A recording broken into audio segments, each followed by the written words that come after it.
परम पिता परमात्मा कबीर जी की प्यारी संगत को, विश्व की सारी संगत को दास का आशीर्वाद है। परमात्मा आपको मोक्ष दे बच्चों, सुखी रखे, विकारों से बचावे, काल कष्ट से रक्षा करे। बच्चों, हम जिस समर्थ की शरण में हैं उसकी पहचान नहीं हुई थी और दास ने उसको ठीक से पहचाना, खूब परखा, तब उनकी ऐड शुरू करी थी, जब इनके गुणगान शुरू किए थे। वास्तव में देखा जाए कोई मेल नहीं था कि Kabir is God, who Kabir, दानक जुलाहा काशी वाला। बच्चों, काल ने जो कहा था भगवान से कि 3 युगों में जीव कम ले जाना या दया करियो, चौथे युग कलयुग में आप कितने ले जाना, जोर जबरदस्ती मत करना, अपना ज्ञान समझा के अपने पक्ष में करके तब ले जाना। बच्चों, जो यहाँ की व्यवस्था है वो यही है। हिरण्यकशिपु ने देख ले, काल के एजेंट थे ये सारे, जितने ऋषि थे, मैं ऋषि थे। उसने ये कहा था, सुबह मरो ना रात मरो, दिन मरू ना रात मरू, सुबह मरू ना शाम मरू, अस्त्र शस्त्र से ना मरू, पशु पक्षी से ना मरू, 12 महीना में ना मरू। परमात्मा ने कह दिया, ठीक है भाई, तथास्तु। वो 12 महीना में भी ना मेरा, सुबह शाम भी ना मेरा, सारा काम कंडीशन भी पूरी कर दी, उसका बक्कल तार दिया। इसी प्रकार परमात्मा को पता था ये जीव है, काल 21 ब्रह्मांड का स्वामी, ब्रह्मा विष्णु महेश का पिता, ये एक जीव है। जीव सत्र की सोच इतनी होती है और पीव सत्र की सोच वो धनी की अपनी होती है। परमात्मा बोले, भाई ठीक है, तथास्तु। जब तथास्तु होगी, जब उसकी चेट बदल गए तेवर, ने बोला, सुन ले जोगजीत, जब चौथा युग आवेगा ना, इनको ऐसा कर दूंगा, इनको ना भगवान की समझ होगी, ना इनको दातम ज्ञान होगा, माता मसाणी पत्थरों पर सिर फुड़वा दूंगा इनके, और इनको इतना दृढ़ कर दिया जाएगा आपकी कोई नहीं सुनेगा। तो वो उसने अपने सारे पेच लड़ा दिए, ब्रह्मा विष्णु महेश से ऊपर किसी की बुद्धि नहीं, और अनेक पंथ चलाऊं या विद जीवों को बरमाऊं, ये और पंथ चलाए, मजहब चला दिए। तो जब दास स्टार्ट कर रहा है जहाँ से आज, तो जब जाति और पाति, मजहब और धर्म की किले बना दिए, तो दास के साथ देखो कैसे परमात्मा ने रजा करी, कहाँ से निकाला। दास की जाति जाट, और हरियाणा में तो जाट टॉप में मानते हैं अपने आप को, इतना 21 मानते हैं, हर तरह से संपन्न थे। फिर जुलाहा दानक कबीर को भगवान मानना, परमात्मा ने सारी फड़क काट दी मेरी, और जब जाकर दास ने भगवान माना। जिन भगवान चाहिए ना, उसका ना जाति अड़े, ना धर्म अड़े, ना कोई सिस्टम अड़े। नित्यानंद जी नाम के एक संत हुए, ब्राह्मण थे, गरीबदास जी के समकालीन थे वो। जब उनको ज्ञान समझ में आया, उस टाइम तो ब्राह्मण खुदा थे, देवता थे, सम्मानित कौम थी। और फिर तहसीलदार की पोस्ट, दूसरी बीमारी।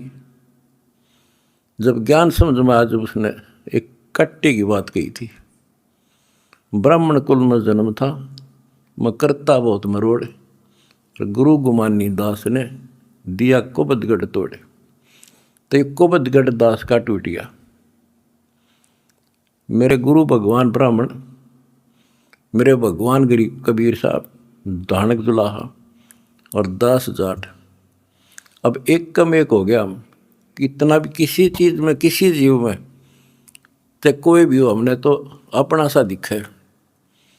ठीक है, जिनकी जैसी बुद्धि है वो तो उतना ही सोचेगा, हमने उतना ही तोलेगा, तोलने जाएगा, पर अपनी कीमत हम दिखा देंगे। और थोड़े दिन रुक जाओ कि हमारे भगवान की क्या वैल्यू है। हमारा कभी किसी से द्वेष नहीं बढ़ता। हमारे साथ वो कर दी जो किसी के नहीं हुई होगी, पर आज भी कोई बुरा नहीं दिखता हमें, क्योंकि मुझे जड़ की पता है, जड़ का कहाँ से बीमारी है। यू काल करवा रहा है। नहीं सारे बाण भाई अपने तय से पृथ्वी किसी भी लोक में है, किसी देश में हो, जीव ही तो है, मनुष्य ही तो है। सबकी प्राण माटी कर रखी है, उल्टी शिक्षा दे रखी है। मजहब धर्मों में बांट दिए, जाति में बांट दिए, अज्ञान से रंग दिए। तो परमात्मा ने कहा था तू जितनी जानता अपनी सारी कर लिए। चौथा युग जब कलयुग आई, तब हम अपना अंश पठाई। काल फंद छूटे नर लोई, सकल सृष्टि परवानी कोई। वो धनी का वचन है, किसी डूम बाट का नहीं है ये। जिसके एक वचन से सारी सृष्टि रची गई थी, उसका वचन है ये होगा, तो सारी पृथ्वी सिर पटक लियो, इसको कोई रोक नहीं सकता। स्वर्ग रसातल लोक कुसातल, रचे जमी असमान रे। 14 तबक किए छन माही, जिसने सिरज ससी अरुबान रे। सिरज ससी अरुबान रे। जिस समर्थ ने एक वचन से 1 सेकंड में 14 लोक रच दिए, सूरज और चांद बना दिए, उसका वचन है ये सारी सृष्टि उसकी होगी। पूरी पृथ्वी पर कबीर कबीर रहेगा। क्योंकि देखो, एक किसी का बालक बिगड़ जा, बच्चा निकम्मा हो गया, तो माँ बाप से उतर नहीं सकता दिल से, हर संभव कोशिश रहेगी किस तरह लौटेगा इन पे। तो समर्थ कबीर साहब के हम सारे बच्चे हर काल हमारी दुर्गति कर रहा है, ये हमारा नाजायज फायदा उठा रहा है। लेकिन अब इसकी दाल गले को नहीं। तो बच्चों, आपने दास का जो साथ दिया इस बुरे वक्त में, मैं अपनी सारी संगत, सारे बच्चों को तय दिल से धन्यवाद करता हूँ और दोनों हाथों से आशीर्वाद देता हूँ। भगवान तुमने सुखी रखे। बच्चों, धन्य आपके माता पिता जिनसे जन्म हुआ। आप कोई सामान्य आत्मा नहीं हो, सामान्य जीव नहीं हो, आप दिक्कत के मनुष्य हो, आप देव है, आपकी आप आत्मा। आपने पिछले जन्मों में भगवान के लिए पता नहीं कितनी कुर्बानियां दे रखी हैं। जैसे आपने सेव समन देखा होगा, लड़के तक काट के दे दिया, और क्या कैसे हुआ उनका, नेकी और सेव तो फिर लाइन पर आ गए, सम्मन फिर भी रह गया, और फिर वो कहाँ कहाँ क्या बना, 9 शेरवा शहर का राजा बना, वहाँ भी उसकी दुर्गति मोहल्ले था, सारे धन जोड़ कर बैठ गया, वहाँ उसको संभाला। फिर इब्राहिम सुल्तान बना, वहाँ नरक में जा था। हाय हाय, हम तो धन मांगा, राज मांगे, और भगवान ने इब्राहिम सुल्तान के पास तो सारा ही कुछ था, वो तो फुल्ला नहीं समावा था। उस नरक से निकाला उसने अपनी आत्मा को, छोड़ा नहीं, क्योंकि बालक से इसकी तो इतनी बुद्धि है, 4-5 साल का राज से फिर असंग जन्म का कोड इकट्ठा कर लेगा। तो बच्चों, इसी प्रकार आज जो आप होना, उसी प्रोसेस से निकल कर आ चुके हो। आपको निकाल के लाया है राजा बना, कोड जन्म तन भर में दोगे कुछ नहीं, हाथ लगा रहे। ये बातें कहने की नहीं, ये आपके ऊपर पूरी अप्लाई है। अप्लीकेबल हो रही है। राजा बने इंद्र, ब्रह्मा विष्णु महेश धर्मराय वहाँ तक पहुँच लिए। पहले तो हमारे न्यून आदत थी कि विष्णु ब्रह्मा शिव जी हम कैसे बने होंगे, क्योंकि हमें ना धर्म और मानना थे। अब ये दिखा दिया तेरे सामने, इनकी जीवनी से पढ़ कर सुना दिया, ये जन्मते मरते हैं। और आपने वीडियो देखी होगी एक कलयुग में सतयुग की शुरुआत भाग 5 में, इन्होंने बता दिया इनके भविष्य मालिका ने, ये ब्रह्मा विष्णु महेश शिव जन्म ले रहे, ईव थारे साथ है, उनमें मत हो तुम। और बच्चों ये सत्कर मान लियो तुम पिछले जन्मों के देवता थे, असंग ब्रह्मा विष्णु महेश हो लिया, आज भटक रहे यहीं पर। और ईब मोक्ष होगा जिनका होना है, तुम डगमग ना हो जाना, दास्ते कुएं में पड़ा रहे, पर तुमने सुखी कर दूंगा, पार कर दूंगा। अरे खुशी मनाओ, मंगल गाओ, सेवा करो, परमार्थ जितना कर सको। अगर आपने भगवान को पाना है, रे जाना है, हम पहले फिल्म में गाना सुना करते है काम आदमी का औरों के काम आण, हम सुना करते। आज तुमने करके दिखा दिया, करके दिखाओगे दोबारा मरीज जगह, और तभी कुछ हासिल होगा। क्या हालत हो रही है, आपने देखा होगा वो बच्चों का जिनका कोई माँ नहीं, किसी का बाप नहीं, शाम की रोटी सुबह की नहीं, बीमार है इलाज नहीं, और तुम्हारे 1-2 रुपये से लाखों जीवों की जान सुरक्षित होगी। नरक से आपने उनको स्वर्ग में बैठा दिया यहाँ आज के दिन। जो शाम की रोटी नहीं, छत की तरफ देख कब पड़ जा, आज इतने सुंदर महल में बैठा दिया तुम बच्चों, तुमने ये तुम्हारे दान से। एक और नोट कर लो, रखेगा नहीं तुम्हारा यो। एक फार्मूला है, दास ने आपको बताया कि फार्मूले से चलना होता है। एक नियम है, जैसे बैंक है, बैंक में किसी ने जमा करा दिए पैसे, उसके तो सुरक्षित है वो ब्याज और मिलेगा। उससे बैंक क्या करता है, उससे कोई और बिजनेसमैन को दे देता है ज़्यादा ब्याज पे, या और कोई पार्टनरशिप कर लेते हो तो उससे और कई गुना बनाते हैं। दास इस भगवान के बैंक का मैनेजर है। आपने जो दान कर दिया, आपका तो लिखा गया सच्चे दरबार में, 10,000 कर दिया, 1 कर दिया, 20 कर दिए, उसका क्रेडिट और मिलेगा। वो तो जो उसका नियम है वो देगा आपको, 1000 गुना देता है 1 रुपये का वो बैंक कबीर साहब वाला। और अब जो दास ने उस पैसे को जहाँ लगवाया है वो बोनस और मिलेगा तुमने। कितनी दुआ देंगी। आज किसानों का क्या हालत हो रही थी।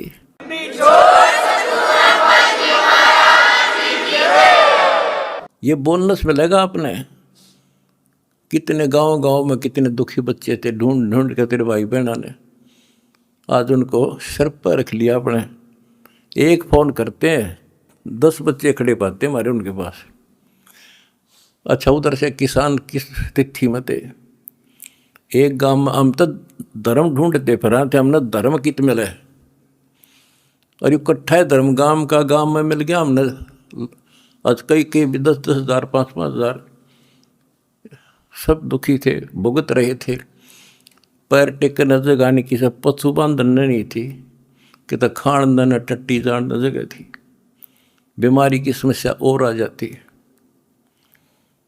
और आपके कारण लाखों वो किसान और मजदूर, सारी को गांव में तो हर तरह की जातियां हैं, 36 जाति 36 कौम सुखी हुई। ये जो बोनस है ना, यूँ तुमने मिलेगा, वो दुआ देंगे आपको, दिन रात देते हैं। तो बच्चों, अब दास को पता है, क्योंकि मास्टर है इस मार्ग का, हमने किसी का बुरा नहीं करना। ये नोट कर लो, जिस दिन हमने ये सोच ली का नाश करा, इसने बुरा करे, उसी दिन मारा होना शुरू हो जाएगा। ये फार्मूला शुरू पे था। मैं शुरू से ही फार्मूले पे चला हूँ, मालिक के को। हमने क्रोथा आश्रम में एक भगत सेट डलवाया, गर्मियाँ के दिन थे, हमारे पास उस समय पंखा लाने का व्यवस्था नहीं थी, उस समय पंखे टांग दा। तो एक उस भगत है जिसने वो सेट बनवाया था, उसके साथ उसका कोई बिजनेसमैन दोस्त आया। हम उड़े में बैठे रहा करते, फर्श भी पक्का नहीं था, एक चारपाई इसी पे आ गया, बैठ गया। वो बोला जी महाराज जी शेड बन गया, माँ भी बना दिया भगता ने, इसमें पंखे तो कोई ना, मैं पंखे भी लग जाएंगे, ये सारे पंखे मैं लगवा दूंगा, आपने नाम ले रखा हमारा? बोला ना फिर हम नहीं लो, हम तो भाई नो पंखा नो हुआ कर लेंगे अपने बच्चों से, तारे कर्ज तला नहीं दाब सकते। फिर वो रुस जाएगा, धनी रुस जाएगा जिसका आश्रय बैठा हूँ मैं। तो बच्चों ये होते हैं नुक्ते ऊपर इस जगह रे कोट कर्म जल जा तुम्हारे। हमने अपने धनी से विश्वास नहीं उठाया। अब भी जैसे भी अन्नपूर्णा मुहिम शुरू की, किसानों के साथ जो हो रहा था उसको सहारा दिया, तो बहुत से वीडियो वायरल हुई। एक दो का हमारे विशेष भक्तों के माध्यम से संदेश आया कि हम इसमें कुछ योगदान करना चाहते हैं, महाराज जी बहुत बढ़िया काम कर रहे हैं। एक ने कई करोड़ों का दान करने की कही। मैंने उसे कहा बेटा हम कबीर शेठ के भिखारी हैं, जगत के नहीं हैं, हम नहीं लाएंगे भाई। और उसने फिर अरबों खरबों दे दिया, सबके ठाट कर दिया। जब मैं अपने धर्म तक गिर जाता तो मालिक दूर हो जाता, कोई दनिया नहीं था फिर। तो बच्चों सत मत छोड़े सूरमा, सत छोड़े पत जा, और सत के बांधे लक्ष्मी फिर मिलेगी। देखो जब हमारे साथ क्या हुआ, हमने किसी को दोष नहीं देना चाहिए भाई उसने कर दिया, इसने कर दिया, किसी ने नहीं करा। ये सब खेल हमारे किए, हमसे मिले सुनिश्चित ही परमात्मा की लीला है ये सत्कर्म मान लेना। इस मार्ग में दास ने 20 साल पहले भी कहा था, इस कबीर गौड़ के मार्ग में जो बाधा करेगा वन दागता है। अपनी बिरान माटी करवा कर टिक जाएगा, मारा कुछ नहीं बिगड़ा, ये रुक नहीं सकता। अरे बाप के सामने है, हम कितने दुखों से गुजरे हाँ, पर दास का विश्वास अडिग था और मेरे बच्चों का विश्वास अडिग था, तो आज सफल हो गए। हमने सारा संसार सुखी करना है। उस कबीर साहब के बच्चे हैं, सारा चीटी से लेकर हाथी तक मेरा समझ मारिए बच्चों, थारा भी गई, इसलिए हम वो भर गए।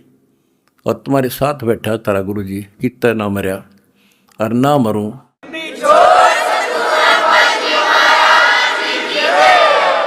भगवान मारेगा उस दिन मरूंगा, इंसान का मारा नहीं मर सकता मैं, नोट कर लियो। अन्ना थारा चाण दो, प्रचार करो, सबसे प्यार करो। कोई दुखी दिखे बताओ हमारे को, हम मिलकर साथ देंगे उसको। जाति मजहब कुछ नहीं है, काल का जाल से सारा। इस केला इस गोबदगढ़ को तोड़ का आगे बढ़े हम, आप भी हो चुके हैं मेरे साथ ही। बिल्कुल हम एक भगवान के बच्चे हैं, ना कोई जाति अलग है, ना कोई धर्म अलग है। हमारे कर्म बिगड़ गए, वो कर्म सुधारेंगे, अपनी भक्ति धर्म सुधारेंगे और अब ढूंढा ठावाएंगे। सत साई। आगे का ज्ञान संत रामपाल जी महाराज जी की बुक से देखते हैं, जिस पुस्तक का नाम है कबीर सागर का सरलार्थ, पेज नंबर 138 से। नारायण दास को काल का दूत बताना, अनुराग सागर पृष्ठ 115 का सारांश। परमेश्वर कबीर जी ने धर्मदास जी को सत्य ज्ञान समझाकर तथा सत्य लोक में ले जाकर अपना परिचय देकर धर्मदास जी के विषय विनय करने पर उनको दीक्षा मंत्र दे दिए। प्रथम मंत्र के कमलों के 10 यानी देवताओं के जो मंत्र हैं वे दिए जाते हैं। धर्मदास जी उन देवों को इष्ट रूप में पहले ही मानता था, परंतु अब ज्ञान हो गया था कि ये इष्ट रूप में पूज्य तो नहीं है, परंतु साधना का एक अंग है। धर्मदास की खुशी का कोई ठिकाना नहीं था। उसने अपने परिवार का कल्याण करना चाहा। धर्मदास जी के साथ उनकी पत्नी आमनी देवी दीक्षा ले चुकी थी। केवल इकलौता पुत्र नारायण दास ही दीक्षा बिना रहता था। धर्मदास जी ने परमात्मा कबीर जी से अपने पुत्र नारायण दास को शरण में लेने के लिए प्रार्थना की। धर्मदास वचन, हे प्रभु तुम जीवन के मूला, मेटेऊ मोर सकल तन सूला। आही नारायण पुत्र हमारा, सौंपूं ताहि शब्द टकसारा। इतना सुनत सतगुरु हंसी दिन्हा, भाव प्रगट बाहर नहीं गिन्हा। भावार्थ, यानी धर्मदास जी ने परमेश्वर कबीर जी से प्रार्थना की कि हे प्रभु जी, आप सर्व प्राणियों के मालिक हैं। मेरे दिल का एक सूल यानी कांटे का दर्द दूर करें।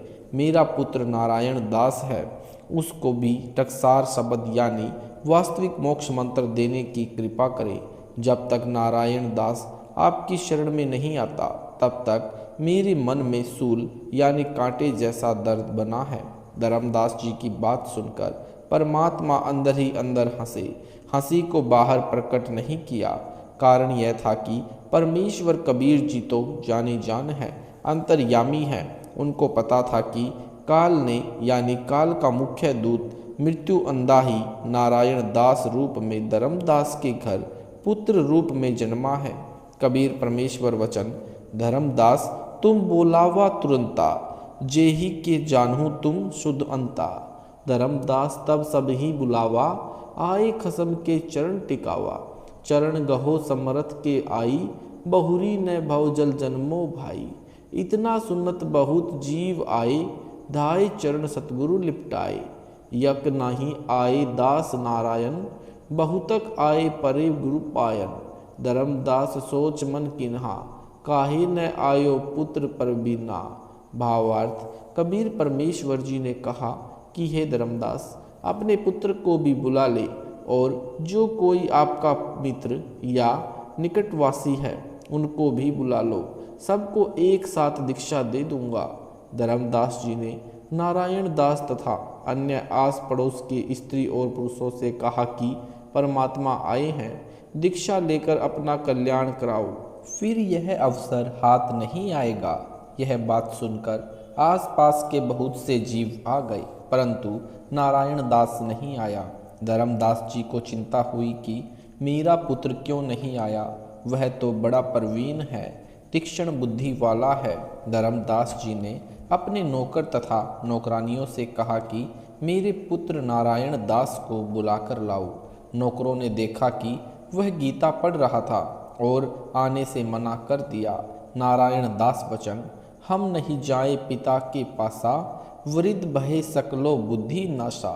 हरिसम करता और कह आही, ताको छोड़ जपे हम काही। वृद्ध बहे जुलाहा मन भावा, हम मन गुरु विठलेश्वर पावा। काही कहो कछु कहो न जाई, मोर पिता गया बोराई। भावार्थ, नारायण दास ने नौकरों से कहा कि मैं पिताजी के पास नहीं जाऊंगा। वृद्ध अवस्था यानी बुढ़ापे में उनकी बुद्धि का पूर्ण रूप से नाश हो गया है। हरि यानी श्री विष्णु जी के समान और कौन करता है, जिसे छोड़कर हम अन्य किसकी भक्ति करें। पिताजी को वृद्ध अवस्था में जुलाहा मन बसा लिया है। मैंने तो विठलेश्वर यानी विठल भगवान यानी श्री कृष्ण जी को गुरु मान लिया है। क्या कहूँ, किसके सामने कहने लायक नहीं रहा हूँ। मेरे पिताजी पागल हो गए हैं। नौकरों ने जो जो बातें नारायण से कही थी धर्मदास जी को सुनाई। धर्मदास जी स्वयं नारायण दास को बुलाने गए और कहा कि हे पुत्र, आप चलो, सत्पुरुष आए हैं, चरणों में गिरकर विनती करो, अपना कल्याण कराओ। बेटा, फिर ऐसा अवसर हाथ नहीं आएगा। हे बोले बेटा, यह हठ छोड़ दे। नारायण दास ने कहा कि पिताजी, आप तो पागल हो गए हो। तीजेपन यानी जीवन के तीसरे पड़ाव को पार कर चुके हो। 75 वर्ष के जीवन को तीसरा पड़ाव कहते हैं। आपने जिंदा बाबा यानी मुसलमान संत गुरु बना लिया। राम जी के समान अन्य कोई प्रभु नहीं है, जिसकी सेवा सब ऋषि मुनि करते हैं। धर्मदास जी के वचन। धर्मदास जी ने अपने पुत्र नारायण दास को बाजू से पकड़कर उठाया और सतगुरु कबीर जी के सामने ले आया। हे मेरे बालक, सतगुरु के चरण ग्रहण करो। ये काल की बंध से छुड़ाने वाले हैं। जिस समय संसार छोड़कर सतलोक में जाएंगे तो गुरु दीक्षा सहायता करते हैं। सतगुरु कबीर जी के सम्मुख जाते ही नारायण दास ने अपना मुख दूसरी ओर टेढ़ा किया और बोला कि पिताजी, आपने मलेच्छ यानी मुसलमान को घर में प्रवेश करवाया है, धर्म भ्रष्ट कर दिया है। यह जिंदा बाबा ठग कहाँ से आया? मेरे पिता को बहका दिया है। इसने वेद शास्त्रों को तो एक ओर रख दिया, अपनी महिमा बनाई है। जब तक यह जिंदा घर में रहेगा मैं घर में नहीं आऊँगा। अपने पुत्र की इतनी बातें सुनकर धर्मदास व्याकुल हो गया कि बेटा पता नहीं क्या कर बैठेगा। फिर नारायण दास की माता जी आमनी देवी ने भी बहुत समझाया, परंतु नारायण दास के हृदय में एक बात नहीं आई और उठकर चल गया, यानी चला गया। धर्मदास जी ने परमेश्वर कबीर जी से प्रार्थना की कि हे प्रभु, क्या कारण है? नारायण दास इतना विपरीत चल रहा है। कबीर परमेश्वर जी ने कहा, हे धर्मदास, तेरे पुत्र रूप में काल का दूत आया है। इसका नाम मृत्यु अंधा दूत है। यह मेरी बात को नहीं मानेगा। पाठकों से निवेदन है कि अनुराग सागर के पृष्ठ 117 पर कबीर वचन, जो पंक्ति 15 नंबर 22 पंक्ति तक तथा पृष्ठ नंबर 118 तथा पृष्ठ 123 तक वाणियाँ बनावटी तथा मिलावटी है।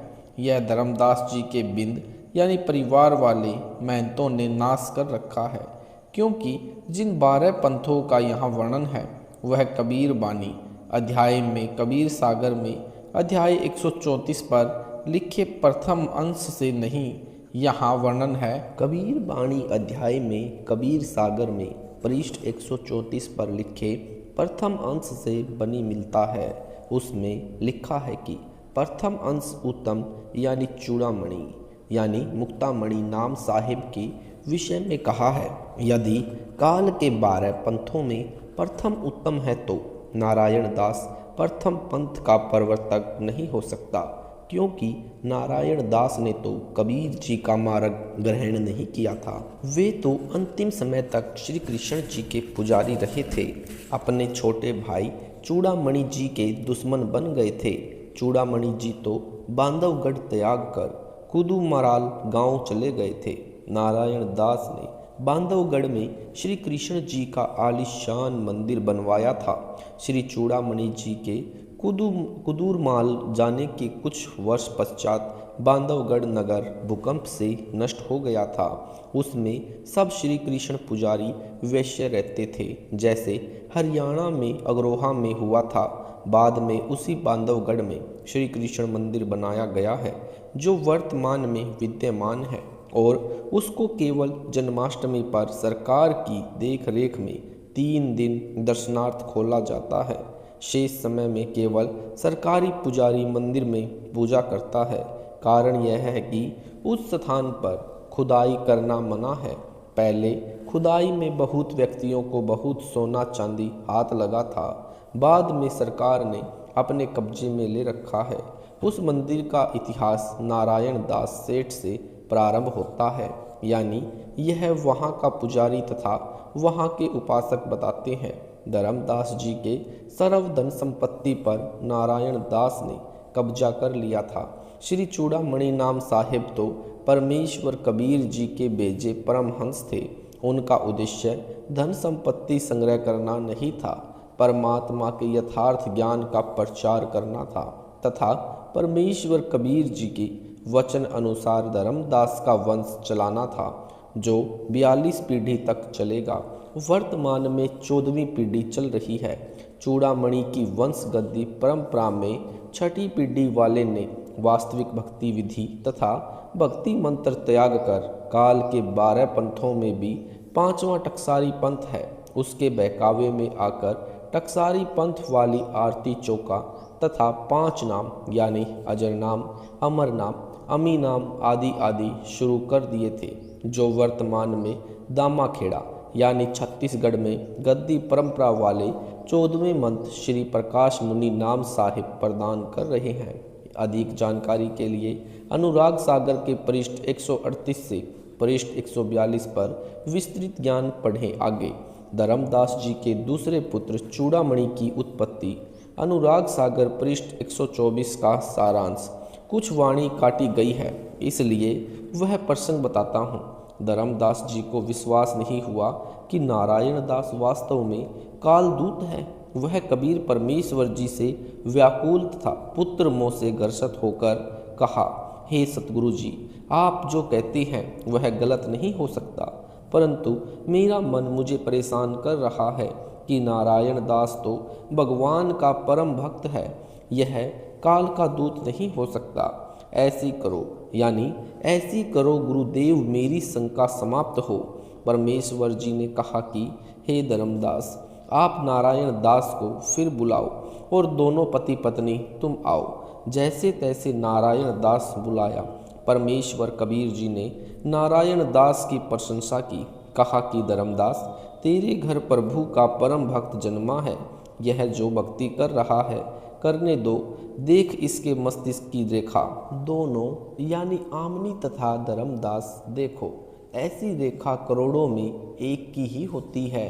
धर्मदास तथा आमनी ने देखा कि नारायण दास का स्वरूप भयानक था। ओछा माथा और लंबे दांत, काला शरीर। उसके ऊपर नारायण दास के भौतिक शरीर का कवर था, जो पहले हटता दिखा, फिर लिपटता दिखा। अपने पुत्र रूप में काल के दूत को आंखों देखकर धर्मदास तथा आमिनी देव ने यानी आमिनी देवी ने एक सुर में कहा कि जाओ पुत्र, जैसी भक्ति करना चाहो करो, परंतु घर त्याग कर मत जाना, लोग हमें जीने नहीं देंगे। नारायण दास चला गया। कबीर साहिब ने कहा कि हे धर्मदास, यह कहीं जाने वाला नहीं है। अब ऊपर लिखी अनुराग सागर के पृष्ठ 124 की वाणियों का सरलार्थ करता हूँ। धर्मदास जी ने परमेश्वर कबीर जी से निवेदन किया कि हे प्रभु, आप तो सर्व प्राणियों के जनक हैं, मेरे मन की शंका दूर करो। नारायण तो काल का अंश, यह तो मैंने दिल से उतार दिया, और पुत्र है नहीं। नारायण दास की संतान काल प्रेरित रहेगी। इस प्रकार तो मेरा वंश काल वंश होगा। आपने कहा कि मेरा वंश 42 पीढ़ी तक चलेगा। हे धर्मदास यानी हे परमात्मा, ये तो काल कुल होगा। आपने कहा कि तू धर्मदास मेरे यानी कबीर जी के पंथ को आगे बढ़ाना, सो वह कैसे संभव हो सकेगा। परमेश्वर कबीर जी ने कहा कि तेरे घर मेरे वचन से तेरी पत्नी के गर्भ से एक पुत्र का जन्म 10वें महीने होगा। उसका नाम चूड़ामणि रखना। वैसे उसका नाम नौतम दास है, यानी मिनी सतलोक में काल लोक में भी परमेश्वर कबीर जी ने एक सतलोक की रचना की है। जैसे राजदूत भवन प्रत्येक देश में प्रत्येक देश का होता है, उसका प्रसिद्ध नाम सतगुरु लोक है।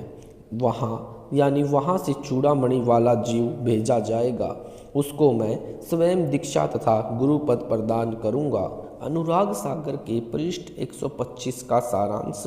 धर्मदास जी ने कहा कि यदि उस अंश के एक बार दर्शन हो जाए तो मन का सब संशय समाप्त हो जाएगा, आपके वचन पर विश्वास हो जाएगा। कबीर परमेश्वर जी का वचन।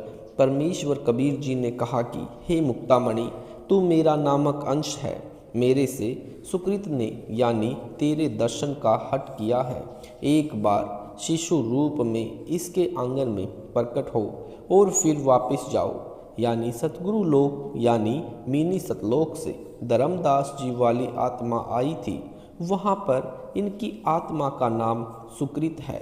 उस लोक के हंस इसी नाम से जानते हैं। सतगुरु लोक में जो हंस है वे पार नहीं हुए हैं, उनकी भक्ति अधूरी रहती है। वे अंकुरी हंस हैं। अब कलयुग की पिछली पीढ़ी यानी कलयुग 5505 वर्ष बीतने के पश्चात सन 1997 से प्रारंभ हुई है।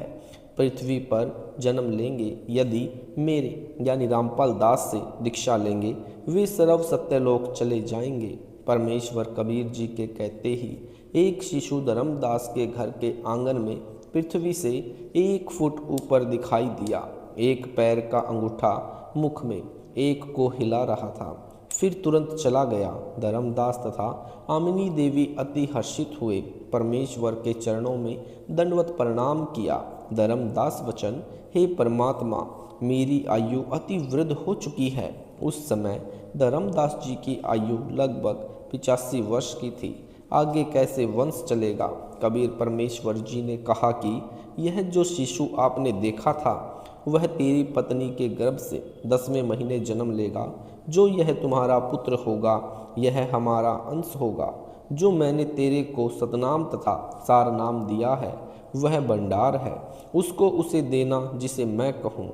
धर्मदास जी का वचन, हे प्रभु, मेरी इंद्री शिथिल हो चुकी है, अब कैसे लड़का उत्पन्न होगा? यानी स्पष्टीकरण, इन वाणियों में मिलावट है। जो लिखा है कि मैंने इंद्री वश किनी है, पुत्र कैसे होगा, यह गलत है। इंद्री वश करने का अर्थ है संयम रखना, परंतु ऐसी आवश्यकता पड़ने पर संतानोत्पत्ति के लिए इंद्री तो सक्रिय ही होती है। वास्तविकता यह थी कि वृद्ध अवस्था का हवाला देकर प्रश्न किया था, परंतु इतिहास गवाह है कि 80-90 वर्ष के व्यक्ति ने भी संतान उत्पत्ति की है। जिनका स्वास्थ्य ठीक चल रहा हो, फिर भी परमात्मा जो चाहे कर सकते हैं। बांझ को संतान, नपुंसक को भी मर्द बना सकते हैं। यहाँ पर इतना ही समझना पर्याप्त है। अनुराग सागर के पृष्ठ 126 का सारांश, धर्मदास जी को सार शब्द देने का प्रमाण। परमेश्वर कबीर जी ने कहा कि हे धर्मदास, अब आपका दृढ़ निश्चय हो गया है, तूने अपने पुत्र को भी त्याग दिया है। अब मैं तेरे को पारसपान यानी सारनाम की दीक्षा देता हूँ। आमनी देवी को भी सारनाम देता हूँ।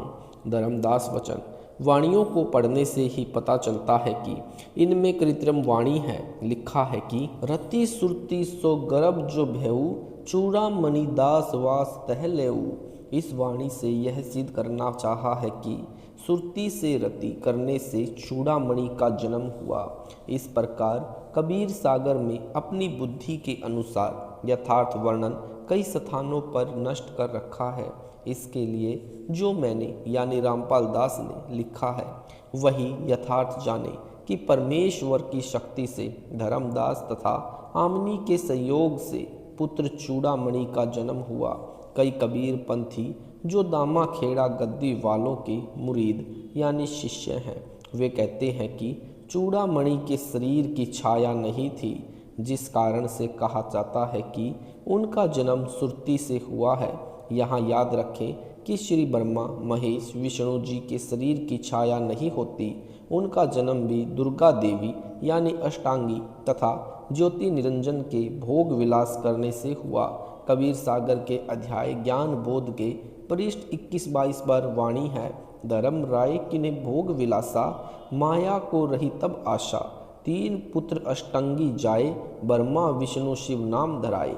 इसलिए यह कहना कि चूड़ामणि जी के शरीर की छाया नहीं थी, इसलिए यह लिख दिया कि सुरती से रति किया गया था, अज्ञानता का प्रमाण है। कबीर सागर के अनुराग सागर के पृष्ठ 126 का सारांश किया जा रहा है। स्पष्टीकरण दिया है कि वाणी में मिलावट करके भ्रम उत्पन्न किया है। मेरी यानी रामपाल दास की सेवा इसलिए परमेश्वर जी ने लगाई कि सब अज्ञान अंधकार समाप्त करो। कबीर वाणी अध्याय में कबीर सागर के पृष्ठ 134 पर भी परमेश्वर कबीर जी ने स्पष्ट किया है कि 13वें अंश मिटे सकल अंधियारा। अब आध्यात्मिक ज्ञान को पूर्ण रूप से स्पष्ट करके प्रमाणित करके आपके रूबरू कर रहा हूँ। अनुराग सागर के पृष्ठ 127-128 का सारांश। इन दोनों पृष्ठों पर वृत्तांत यह है कि परमेश्वर कबीर जी ने चूड़ामणि जी को दीक्षा दी तथा गुरुपद दिया। कहा कि हे धर्मदास, तेरे 42 वंश का आशीर्वाद दे दिया है और तेरे वंश मेरे वचन वंश चूड़ामणि को कड़ीहार यानी तारणहार का आशीर्वाद दे दिया है। तेरे वंश से दीक्षा लेकर जो मर्यादा में रहकर भक्ति करेगा उसका कल्याण हो जाएगा, परंतु सार शब्द इस दीक्षा से भिन्न है। मैंने 14 कोटि ज्ञान कह दिया है, परंतु सार शब्द इनसे भिन्न है। अन्य नाम तो तारे जानो, यानी सार शब्द को सूर्य जानो। अनुराग सागर के पृष्ठ 129 का सारांश धर्मदास जी ने कहा, यानी धर्मदास जी ने शंका की और समाधान चाहा कि हे परमेश्वर जी, आपने मेरे वंश को कड़िहार यानी नाद दीक्षा देकर मोक्ष करने वाला बना दिया। मुझे एक शंका है कि जैसे आपने मुझे कहा है कि तुम सुकृत अंश हो, संसार में जीवों के उद्धार के लिए भेजा है, आगे मेरे को काल ने फंसा लिया। आप मुझे सुकृत अंश कहते हो तो भी मेरे को काल कराल ने डस लिया, यानी अपना रंग चढ़ा दिया। मैं यानी धर्मदास काल के पुत्र श्री विष्णु पर पूर्ण कुर्बान था। आपने राह दिखाया और मुझे बचाया। कहीं काल मेरे वंश वालों के साथ भी छल कर दे तो संसार के जीव कैसे पार होंगे, वे सब नष्ट हो जाएंगे। इसलिए हे दुख भंजन, ऐसी दया करो कि मेरे वंश वालों को काल निरंजन न ठगे। मैं और अधिक कुछ नहीं जानता, मेरी लाज आपके हाथ में है। कबीर वचन। अनुराग सागर पृष्ठ 130 से 137 का सारांश। कबीर परमेश्वर जी ने बताया कि हे धर्मदास, काल बड़ा छलिया है। इसने पहले तो मेरे 3 युगों में जीव थोड़े पार करने तथा कलयुग में जितने मर्जी पार कर देना, यह वर मांग लिया। बाद में कहा कि मेरे अंश यानी काल के दूत पहले भेजूंगा, जो तेरे यानी कबीर नाम से 12 पंथ चलाएंगे। उनके 4 मुखिया होंगे, अन्य भी होंगे। उसने अपने 4 मुख्य दूतों से कहा कि जगत में मेरा शत्रु कबीर जाएगा, वह कबीर नाम से पंथ चलाएगा। भवसागर उजाड़ना चाहता है, कोई अन्य लोग सुखदायी तथा अन्य सत्पुरुष बताएगा, वह झूठ बोलता है। तुम जाओ, मेरी भक्ति दृढ़ाओ। इस प्रकार उसने यानी काल निरंजन ने अपने दूत भेजे हैं। बताया है कि कबीर जम्बू द्वीप यानी भारत में अपना पंथ चलाएगा। तुम कबीर नाम से 12 नकली पंथ चलाना। काल ने अपने दूतों को समझाकर पृथ्वी पर जाने के लिए 4 मुख्य दूत हैं, रंभ, कुरम्भ, जय तथा विजय। ये सब जालिम हैं। इनमें जय नामक दूत अधिक दुष्ट है, वह तेरे वंश को भ्रमित करेगा। बांधवगढ़ के पास गांव कुरकुट में चमार जाति में जन्म लेगा। साहब दास नाम कहावेगा। इसका पुत्र गणपति नाम का होगा। ये दोनों तेरी गद्दी वाले यानी वंश छाप वालों को भ्रमित करेंगे। वे झंग शब्द का उच्चारण करेंगे, यही दीक्षा मंत्र होगा। काल ने एक झांझरी द्वीप की रचना कर रखी है, उसमें काल का बाजा बजता है। वही काल लोक वाली भंवर गुफा में सुनता है। आरती चौका करेंगे और अपने पंथ को वास्तविक कबीर पंथ बताकर तेरे वंश को विचलित करेंगे। धर्मदास की पीढ़ी वालों को काल ने छला। अनुराग सागर पृष्ठ 138 से 142 तक का सारांश। अनुराग सागर के पृष्ठ 138 से 142 के शरणार्थ की विस्तृत जानकारी तथा दीक्षा देने की विधि कबीर सागर के अनुसार कृपा पढ़ें। इसी पुस्तक कबीर सागर का सरलार्थ में ज्ञान सागर के सारांश में क्रमशः पृष्ठ 77 से 80 तक, पृष्ठ 92 से 108 तक संक्षिप्त वर्णन यहाँ करना भी अनिवार्य है, जो इस प्रकार है। पृष्ठ 138 पर भविष्य कथन अलग व्यवहार। परमेश्वर कबीर जी ने कहा कि हे धर्मदास, जो कुछ आगे तेरे वंश में होगा और कैसे तेरे 42 वंश तथा जगत के अन्य जीवों को पार करूँगा, जो कुछ आगे होए है भाई, सो चरित्र तोहे कहूँ बुझाई। जो आगे होगा वह चरित्र पूछो धर्मदास। जब तक तुम शरीर में रहोगे तब तक काल निकट नहीं आएगा। तेरे शरीर त्यागने के पश्चात काल तेरे कुल के निकट आएगा और तेरे वंश का यथार्थ नाम दीक्षा खंडित करेगा। तेरे वंश वालों में यह अभिमान होगा कि हम धर्मदास के कुल के हैं, हम सबके तारणहार हैं। आपस में तो झगड़ा करेंगे ही। वे जो मेरा बेजा नाद यानी वचन का पुत्र यानी शिष्य परंपरा वाले से जो मेरा सुपंथ यानी यथार्थ कबीर पंथ चलाएगा, उसकी निंदा करके पाप के भागी होंगे, पार तो हो ही नहीं सकेंगे। इसलिए अपने वंश को समझा देना कि जब काल का दाव लग जाए, वंश परंपरा कुपथ पर चले तो अपना यानी मैं अपना नाद यानी शिष्य परंपरा का अपना अंश भेजूंगा। उसको प्रेम से मिले और उससे दीक्षा ले ले। जैसे मेरा पुत्र कमाल था जिसको मैंने मृतक से जीवित किया था, उसको दीक्षा भी दी थी। वह स्वयं गुरु बन गया था, अपना जीवन नष्ट किया और अनेकों को भी ले डूबा। यानी विस्तार से वर्णन अध्याय कमाल बोध के सारांश में पृष्ठ 431 से 437 पर पढ़े। पृष्ठ 139 पर कमाल को अभिमान हो गया था, मैंने उसको त्याग दिया था। मेरे को अहंकारी प्राणी पसंद नहीं है, हम तो भक्ति के साथी हैं, हाथी घोड़ों का नहीं चाहता। जो प्रेम भक्ति करता है उसको हृदय में रखता हूँ। इसलिए नाद पुत्र को यानी शिष्य परंपरा वाले को दीक्षा देने का अधिकार यानी गुरु पद पर सौंपूंगा। मेरा पंथ नाद से ही उजागर होगा यानी प्रसिद्ध होगा। तेरे वंश वाले बहुत अहंकार करेंगे।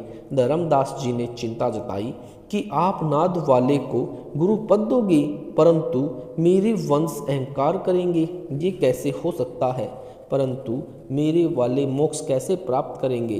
परमेश्वर कबीर जी ने कहा कि तेरे वंश वाले हो चाहे अन्य जीव हो, जो मेरे द्वारा भेजे अंश यानी नाद अंश से दीक्षा लेकर मर्यादा में रहेंगे तो कैसे पार नहीं होंगे। जो हमारे वचन को मानेगा वही वंश वाला मुझे प्यार लगेगा यानी प्यारा लगेगा। बिना वचन यानी नाद वाले को गुरु माने बिना पार नहीं हो सकता, मोक्ष प्राप्त नहीं कर सकता। तेरे 42 पीढ़ी को मैंने एक वचन से पार कर दिया है। वह वचन है कि यानी नाद परंपरा वाले से दीक्षा लेकर पार हो जाएंगे। बिंद वाले वंश कहलाते हैं और वचन वाले नाद वाले बिना वे अपने घर यानी सतलोक नहीं जा सकते। अनुराग सागर पृष्ठ 140 का सारांश। कबीर वचन की चल रहे हैं यानी कबीर वचन ही चल रहे हैं। परमेश्वर कबीर जी बता रहे हैं कि मेरा नाद का पुत्र चूड़ामणि है, यह मेरा शिष्य है और आपका वंश यानी बिंद पुत्र है। यह मेरी आज्ञा से पंथ चलाएगा, जीवों का कल्याण करेगा। परंतु हे धर्मदास, तेरा वंश कुल के लोग अज्ञानी हैं, वे ठीक से ज्ञान नहीं समझेंगे।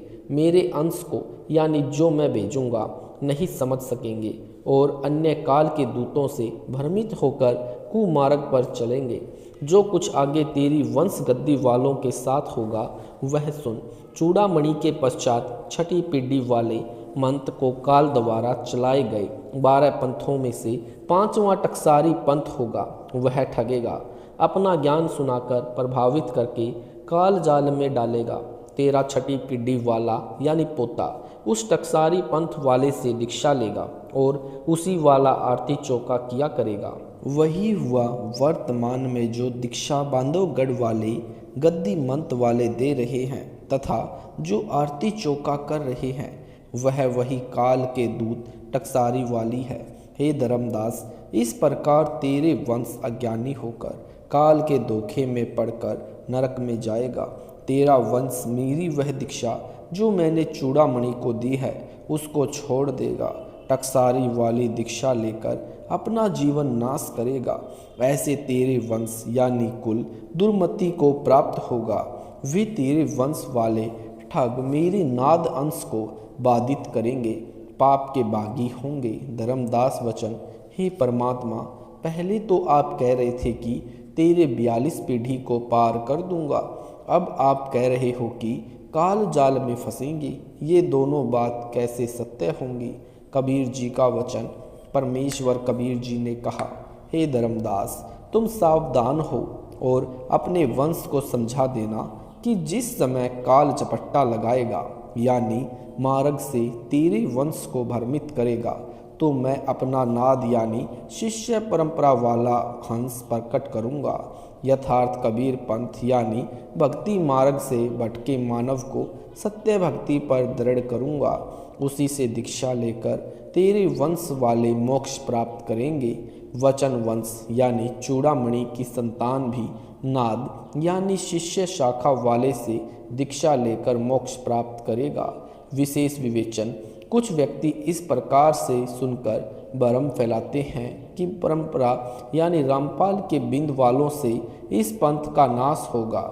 हम रामपाल के नाद वाले यानी शिष्य हैं, हमारे से यह पंथ आगे फैलेगा। हमें दान का पैसा दो, रामपाल वालों को न दो। ऐसे व्यक्ति काल के दूत हैं, वे अपने स्वार्थवश ऐसा भ्रम फैलाते हैं।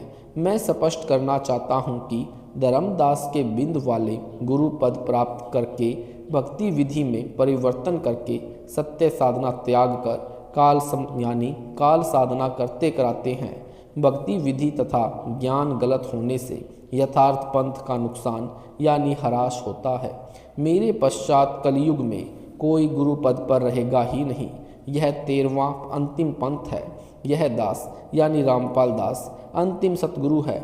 मेरे प्रकाश पुंज यानी शरीर यानी DVD वाले स्वरूप से नाद दीक्षा दी जा रही है। यही आगे चलेगी। यह प्रक्रिया सन 2009 से चल रही है।